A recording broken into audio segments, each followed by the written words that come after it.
Hello guys, welcome to BL Buzz. आज मैं एक नए बीएल मांगा एक्सप्लेन करने जा रही हूँ जो एक ओमेगा वर्स स्टोरी है ओमेगा जिन होरैंग के बारे में। दिन में जिन होरैंग एक जैनिटर का काम करता है। रात को वो एक क्लब में एक्स्ट्रा शिफ्ट्स लेता है। अपनी ज़िंदगी किसी तरह संभालते हुए वो हमेशा चीयरफुल रहने की पूरी कोशिश करता है। तो जब अचानक उसे उसके हाई स्कूल क्रश चा आहजो के पेरेंट्स की तरफ से शादी का प्रपोजल मिलता है तो उसे यकीन ही नहीं होता। उस वक्त आजो एक खूबसूरत ओमेगा था जो बिल्कुल एक फूल की तरह चमकता था। होरैंग को बताया जाता है कि उस एक लापरवाह रात के बाद जो दोनों ने कभी साथ बिताई थी, आजो की तबीयत गिर गई थी और इसी वजह से उसका परिवार शादी के लिए इतना जोर दे रहा है। अपनी पुरानी यादों के हिसाब से होरैंग सोचता है कि वो फिर से एक नाजुक और कोमल आहजो से मिलेगा, लेकिन जब वो उससे मिलने जाता है उसके सामने एक लंबा बिल्कुल अलग सा आदमी खड़ा होता है जो उस जेंटल आहजो से बिल्कुल मैच नहीं करता जिसे वो कभी जानता था। नॉस्टैल्जिया, शॉक और एक बिल्कुल नई डायनामिक के बीच फंसा होरैंग एक ऐसी व्हर्लविंड एंगेजमेंट में खिंच जाता है जो उसने कभी इमेजिन भी नहीं की थी, और उसकी शान सी जिंदगी धीरे धीरे एक कियोटिक लेकिन दिल को छू लेने वाली रोमांटिक कॉमेडी में बदल जाती है। चैप्टर की शुरुआत हमारे बॉटम के वॉइस ओवर से होती है। उसका नाम है होरैंग। वो कहता है, हम उसकी बचपन की झलक देखते हैं। पीली चमकती हुई त्वचा, आड़ू जैसे रंग के होठ और उंगलियों के सिरे, और उन पतले नाजुक हाथ पैरों की तो बात ही मत करो। उस उदास धूल भरे स्टोरेज रूम में भी तुम एक पारदर्शी रत्न की तरह चमक रहे थे। हर एक पल में तुम यकीन से परे जादू जैसे लगते थे। मेरे शर्म से रंगे पहले प्यार। और हम वापस वर्तमान में आते हैं जहां होरैंग कहता है, वाओ, ये देखिए डायरेक्टर, यहाँ नई कलियां आई हैं। अगर इन्हें ठीक से पानी मिले तो ये जल्दी ही खिल जाएंगी। डायरेक्टर कहते हैं, मैं अपने पौधों का ख्याल रखने के लिए बहुत बिजी था। बहुत सारे कमीने हैं जो सोचते हैं कि वो मेरी बात नहीं मान सकते। इनका ख्याल रखने के लिए शुक्रिया होरैंग। होरैंग चमकती मुस्कान के साथ जवाब देता है, अरे नहीं सर, इसकी क्या बात है। जब मैं सफाई करने आता था तब बस कुछ बार पानी दे देता था। आप उन लोगों को संभालते संभालते थक जाते होंगे। डायरेक्टर कहते हैं, हाँ, ये हरामी लोग तभी सुनते हैं जब मैं इन्हें अच्छी तरह पीटूं।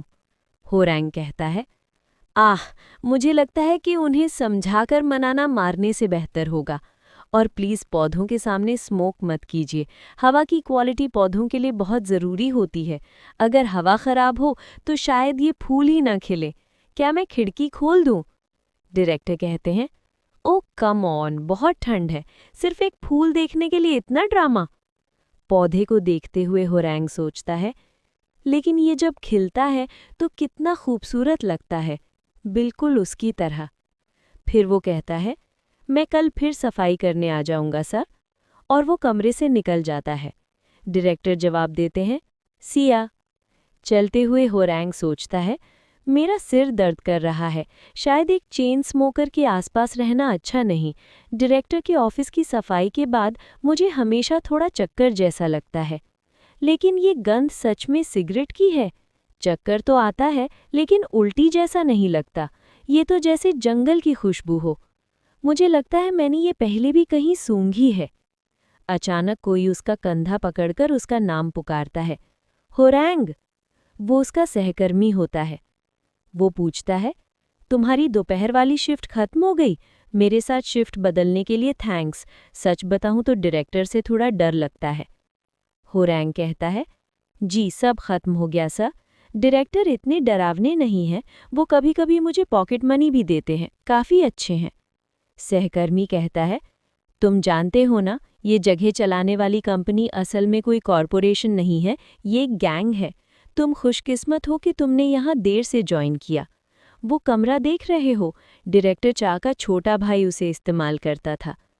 हेल्थ इशू की वजह से वो काफ़ी समय से नहीं आया, लेकिन मैं जो वहाँ देख चुका हूँ उसे शब्दों में बता भी नहीं सकता। दिन रात ओमेगा लोग वहाँ आते रहते थे। और सीन शिफ्ट होता है शाम के समय ओमेगा एजुअम बार में। जहां एक पागल सा कस्टमर चिल्लाता है, क्या बकवास है ये? इतना कंजूस क्यों हो फेरोमोन्स के साथ? तुम लोगों ने कहा था यहाँ अनलिमिटेड फेरोमोन शावर्स मिलते हैं। मुझे बेवकूफ बना रहे हो, हाँ? दूसरा आदमी कहता है, तुम्हें सूंघने में दिक्कत इसलिए हो रही है क्योंकि तुम रिसेसिव हो। वो भड़क कर कहता है, क्या रिसेसिव? अभी मुझे रिसेसिव कहा तूने, हरामखोर। मैंने ट्रक भर भर के ओमेगा डॉक्टर के पास भेजे हैं, बेवकूफ। किसे रिसेसिव बोल रहा है? जानता भी है मैं कौन हूं? मैं यहाँ का वीआईपी हूं, वीआईपी। बहुत इंपॉर्टेंट आदमी हूं मैं। तभी होरैंग अंदर आता है। सर, सब प्लीज थोड़ा शांत हो जाइए। वो आदमी घूर कर कहता है, हैं? ये छोटा सा कीड़ा कौन है? होरैंग उसका हाथ पकड़कर कहता है, लगता है आपने काफी पी रखी है सर, मैं आपको सुरक्षित घर छोड़ देता हूं। वो उसका हाथ झटक कर दबाता है, हैं? तेरे जैसे छोटे बीटा का इससे क्या लेना देना? अपने छोटे हाथ हटाकर रख मुझसे। और वो होरैंग के चेहरे पर मुक्का मार देता है। बाद में होरैंग कहता है, मैं इन्हें सुरक्षित घर छोड़ आया। दूसरा आदमी कहता है, सॉरी तुम्हें उससे डील करना पड़ा होरैंग, मुझे पता है तुम दिन रात मेहनत कर रहे हो। होरैंग कहता है, वो इतने बुरे भी नहीं थे, घर छोड़ने के लिए उन्होंने मुझे टिप भी दी, मैं तो बस अपना काम कर रहा हूँ। वो आदमी कहता है, अच्छा है कि तुम ऐसे सोचते हो, लेकिन बॉस तुमसे बात करना चाहते हैं, जाकर उनसे मिल लो। होरैंग हैरानी से पूछता है, हैं? अंकल जंगम मुझसे बात करना चाहते हैं? वो आदमी कहता है, डांटे कॉर्पोरेशन के एग्जीक्यूटिव वाइस प्रेसिडेंट तुमसे मिलने आए हैं। वो शख्स हैं सियोंगजिन हियोक, डांटे कॉर्पोरेशन के एग्जीक्यूटिव वीपी, 53 साल के, एक ओमेगा।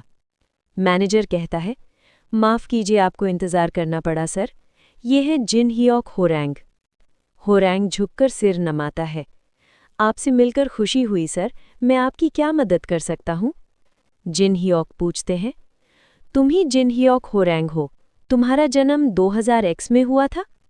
वो जवाब देता है, जी सर, और मन में सोचता है, ये थोड़े डरावने लग रहे हैं। जिन हियोक फिर पूछते हैं, और तुम हन्यूल हाई स्कूल के दूसरे साल में क्लास 4 में थे? होरैंग हड़बड़ाकर कहता है, जी सर। जिन हियोक कहते हैं, तो लगता है हमने सही इंसान ढूंढ लिया है। मैं अपना परिचय देता हूँ, मैं आहजो का पिता हूँ। तुम्हें आहजो याद है ना? तुम दोनों एक ही क्लास में थे। होरैंग हल्का सा चौंक जाता है। आप चा आहजो की बात कर रहे हैं? लेकिन इतने सालों बाद उसके बारे में क्या? उस दिन को 9 साल हो चुके हैं। वो सोचता है, क्या वो मुझसे उस बात की जिम्मेदारी लेने को कहने वाले हैं? फिर पूछता है, आहजो कैसे हैं? उनके साथ आया व्यक्ति कहता है, असल में बात यह है कि... लेकिन अचानक जिन हियोक बीच में बोल पड़ते हैं, तुम्हें मेरे बेटे से शादी करनी होगी। मैनेजर हक्का बक्का रह जाता है। Holy shit! होरैंग हकलाते हुए, शादी? क्या आप क्या कह रहे हैं? जिन हियोक गंभीर स्वर में, उसे फेरोमोन से जुड़ी समस्या हो रही है। मेरे बेटे को तुम्हारे फेरोमोन्स की ज़रूरत है। होरैंग घबरा जाता है। क्या? लेकिन मैं तो बीटा हूँ। जिन हियोक ठंडी नज़र से कहते हैं, मुझे यकीन है तुम्हें याद होगा 9 साल पहले तुम दोनों के बीच क्या हुआ था। होरैंग, वो है। प्रेसिडेंट साथ वाला आदमी समझाता है, उस दिन के बाद से आहजो को एक दुर्लभ फेरोमोन डिसरप्शन हो गया है जो हर हीट साइकिल में उसकी जिंदगी उलट पुलट कर देता है। होरैंग सोचता है, आहजो बीमार है? वो तो पहले ही इतना नाजुक था और अब वो मेरी वजह से बीमार है। वो आगे कहता है, हाँ, और उसकी हालत इतनी बिगड़ गई है कि वो रोज़मर्रा के काम भी नहीं कर पा रहा। टेस्ट्स में पता चला है कि 9 साल पहले जिस व्यक्ति के साथ उसका पहला संबंध बना था, उससे वो आधा मार्क्ड और जुड़ा हुआ है। इसलिए वो किसी और सेकेंडरी जेंडर वाले के फेरोमोन्स के साथ संतुलन नहीं बना पा रहा।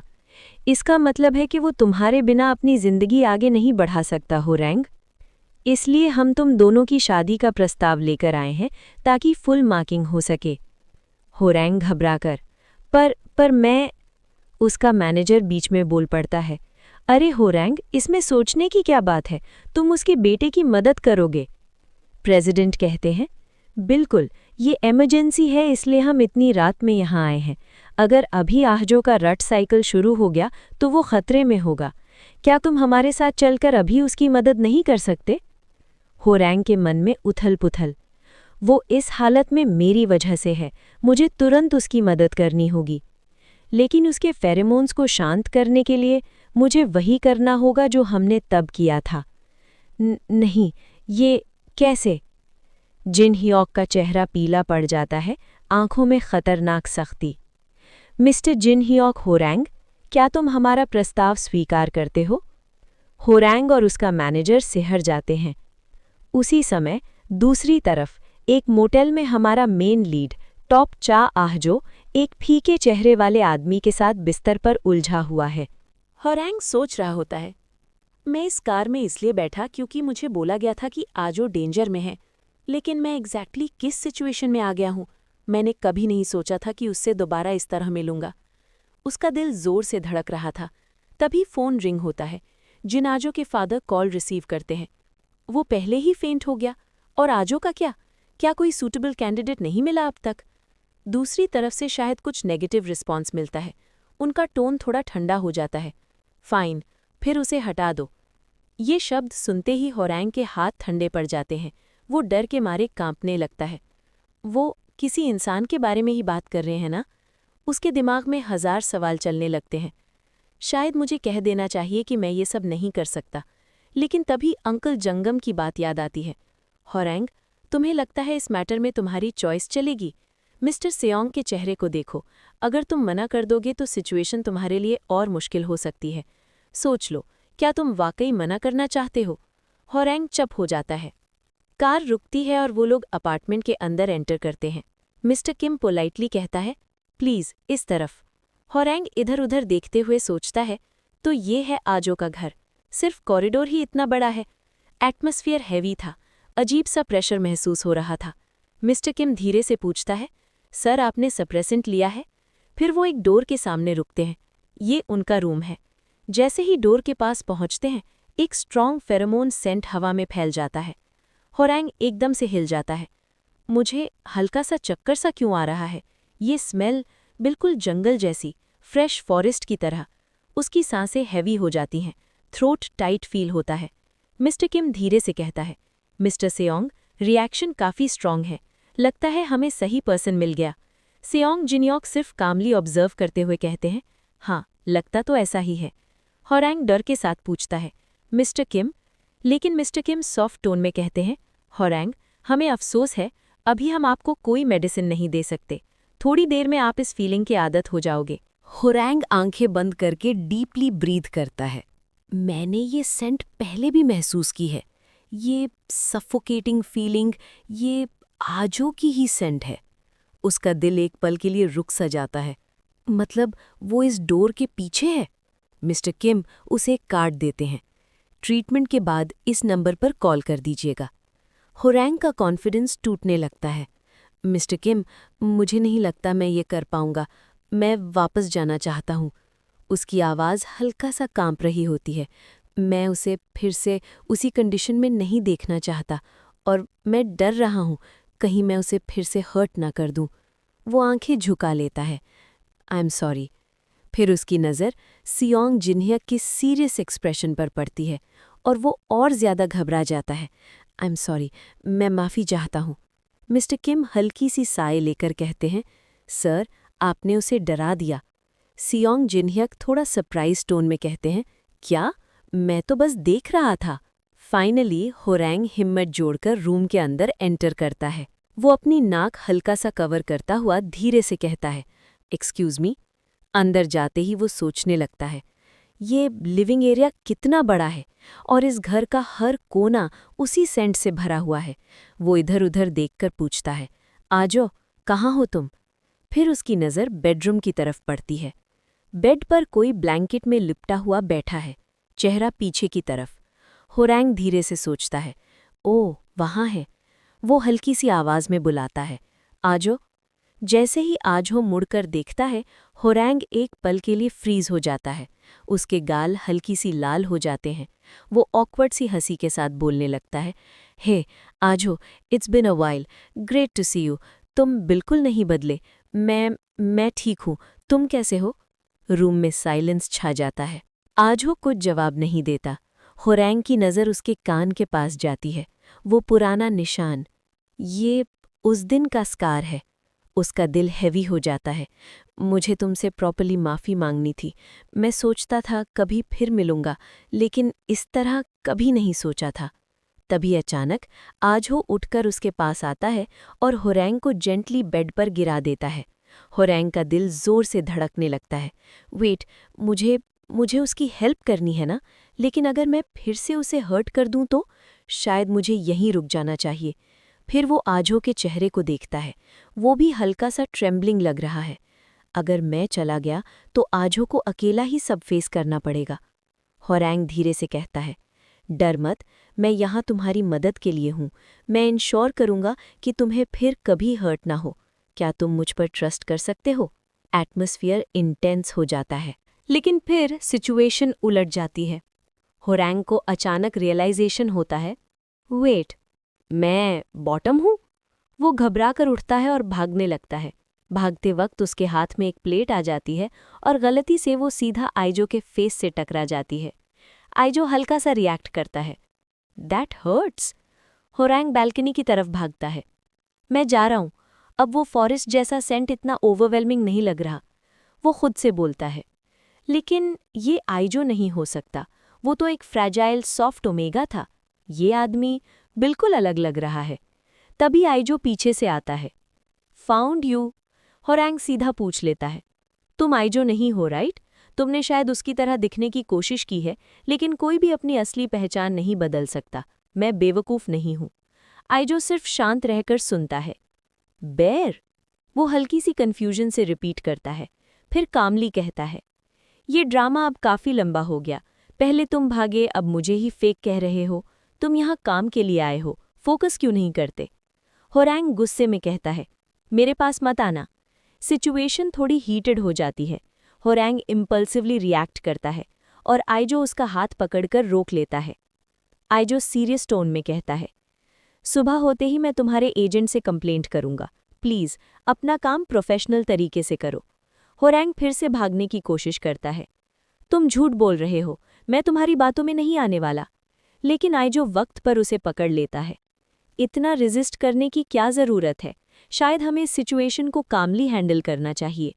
होरैंग जल्दी से बोलता है, मैं वैसा नहीं हूं जैसा तुम सोच रहे हो। आइजो हल्की सी टीजिंग स्माइल के साथ कहता है, अब शर्मा रही है अपने करियर पर। देखो, तुम बिल्कुल टमाटो जैसे रेड हो गए हो। होरैंग को फिर से वो familiar प्रेजेंस महसूस होती है। वही सेंट, वही एहसास। आइजो धीरे से उसे बेड की तरफ ले जाता है। होरैंग की आवाज़ अब भी अनश्योर है। तुम सच में आइजो हो? आइजो उसकी आंखों में देखकर सीधा जवाब देता है, सीरियसली, मेरा नाम ही चा आइजो है। होरैंग ने पूरी कोशिश की आइजो की हेल्प करने की, लेकिन सिचुएशन इंटेंस थी और बीच में थोड़ा डिस्कम्फर्ट भी हो गया। फिर भी दोनों ने एक दूसरे के साथ वो रात गुजारी। सुबह होने से पहले होरैंग हल्की सी आवाज़ में पूछता है, तुम ठीक फील कर रहे हो? लगता तो नहीं कि तुम्हारा रट स्टार्ट हुआ? आइजो सीरियस एक्सप्रेशन के साथ बस देखता है। नेक्स्ट मॉर्निंग होरैंग धीरे धीरे नींद से जागता है। आइजो उसके पास खड़ा है। तुम उठ गए? कुछ खाना चाहोगे? होरैंग हल्की सी कमज़ोर आवाज़ में कहता है, पहले थोड़ा पानी दे दो। Sure, 1 second. आइजो तुरंत पानी लाकर देता है, फिर सॉफ्टली कहता है, तुम्हारी आवाज़ थोड़ी हॉर्स लग रही है। मैं तुम्हारे लिए बाथ रेडी कर देता हूँ। वॉशअप कर लेना, फिर मैं तुम्हें मील और मेडिकेशन दे दूंगा। अभी ये पानी पी लो। वो बॉटल को सपोर्ट करता है, आराम से। होरैंग उसकी तरफ देखता है। कितना जेंटल है, बिल्कुल वैसे ही जैसे हाई स्कूल में था। उसके चेहरे पर एक हल्का सा स्माइल आ जाता है, लेकिन फिर उसे कल रात याद आती है। पर फिर वो इतना इंटेंस क्यों था? इतना चेंज कैसे हो गया? या फिर क्या वो इमोशनली हर्ट है और उसे तो मैं याद भी नहीं हूँ? और अगर ऐसा है तो क्या उसकी वजह मैं हूँ? ये सोचकर होरैंग की आंखों में आंसू आ जाते हैं। आइजो तुरंत नोटिस करता है, क्या तुम्हें पेन हो रहा है? होरैंग जल्दी से सर हिला देता है, नहीं, वो बात नहीं है। आइजो थोड़ा कैजुअली कहता है, या फिर ये तुम्हारा फर्स्ट असाइनमेंट था? तुम थोड़े इनएक्सपीरियंस्ड लग रहे थे, लेकिन शर्माने की ज़रूरत नहीं है। वो कामली कंटिन्यू करता है। लोग जज करते हैं, लेकिन हम जैसे लोगों के लिए ये सिर्फ एक प्रोफेशनल अरेंजमेंट है। तुम अपना काम कर रहे हो और ऑनेस्टली मैं अप्रिशिएट करता हूँ। लेट आवर्स, इतनी मेहनत सबके लिए आसान नहीं होता। वो होरैंग की तरफ देखकर कहता है, मैं लकी हूँ, मुझे स्ट्रगल नहीं करना पड़ता। इसलिए जब मैं हार्डवर्किंग लोगों को देखता हूँ, मुझे रियलाइज़ होता है कि मैं कितनी चीज़ें फॉर ग्रांटेड ले लेता हूँ। मुझे तुम जैसे लोगों के लिए रिस्पेक्ट है, मिस्टर उमेडा। होरैंग चुपचाप सुनता रहता है, फिर धीरे से कहता है, मैं इसलिए नहीं रो रहा था। आइजो उसकी तरफ देखता है, तो फिर क्यों? होरैंग की आवाज़ हल्का सा कांपती है, मैं तुम्हारे लिए फील कर रहा था। रूम का एटमॉस्फेयर एकदम चेंज हो जाता है। आइजो का एक्सप्रेशन सीरियस हो जाता है। क्या मतलब? और यहीं पर चैप्टर एंड होता है। एंड आई होप आपको ये वीडियो पसंद आया होगा। And thanks for watching. मिलते हैं नेक्स्ट पार्ट में।